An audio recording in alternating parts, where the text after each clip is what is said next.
Hello అండి, lunch బాక్స్లోకి సింపుల్గా అయిపోయి ఎగ్ ఫ్రైడ్ రైస్ ఎలా చేయాలో చూపిస్తానండి. ముందైతే రైస్ వండేసుకున్నాను.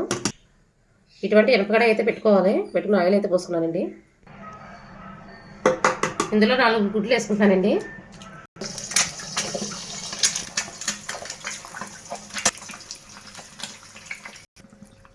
దీన్ని అయితే వెంటనే కలపకూడదండి.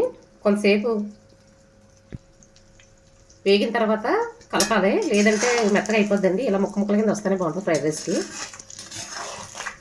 దీన్ని అయితే ఇలా కలుపుకోవాలి. మెత్తగా అవుతే బాగోదండి, ముక్క ముక్కల కింద ఉండాలి. ఇలాగ ఉంచేద్దాం. ఈ విధంగా ముక్క ముక్కల కింద వస్తే బాగుంటుందండి. దీన్ని అయితే బాగా వేపుకోవాలి. గుడ్డు అయితే ఎగిపోయిందండి. ఇందులో కాయగూరలు వేసుకుందాం. ఇందులో కావాల్సిన క్యారెట్, క్యాప్సికం, క్యాబేజీ అండి. ఇవైతే బాగా ఫ్రై చేసుకోవాలి, మరీ డీప్ ఫ్రై చేసుకోకూడదండి.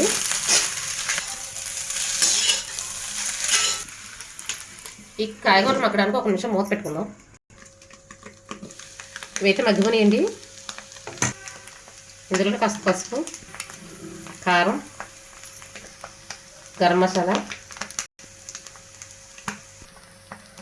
ఇందులో కొంచెం సాల్ట్ వేస్తున్నానండి, తర్వాత వేస్తాను మళ్ళీ.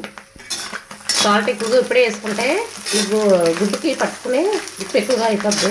రైస్ వేసుకుంటే బాగుంటుందండి ఉప్పు. ఇదైతే బాగా కలుపుకోవాలి. ఇది మిరియాల పొడితో కూడా చేసుకోవచ్చండి, కారం గట్ట లేకుండా. ఈ కాయగూరలన్నీ వేసి మిరియాల పొడి వేసుకుని కూడా చేసుకోవచ్చు.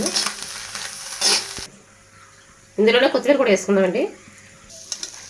ఇదైతే బాగా కలిపేసుకుని హైలో పెట్టుకోవాలండి మంట. రైస్ వేసుకునేటప్పుడు హైలో పెట్టాలన్నమాట.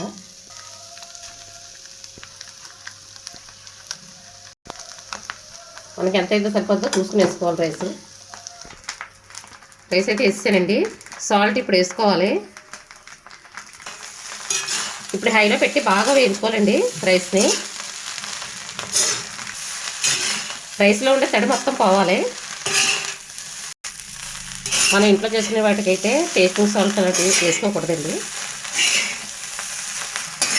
ఇలాగ అడుగు నుంచి పైకి ఇలా వేయించాలి బాగానే. ఈ మధ్య అయితే వీడియోలు తీయడం అవ్వట్లేదండి. మేమైతే షాప్ పెట్టాం, కిరాణా షాపు. దానివల్ల వీడియోలు అయితే అవ్వట్లేదు. అంతే అండి, ఫ్రైడ్ రైస్ అయితే రెడీ అయిపోయింది. ఎగ్ ఫ్రైడ్ రైస్ అంతే అండి. నచ్చితే లైక్ చేయండి, సబ్స్క్రైబ్ చేసుకోండి.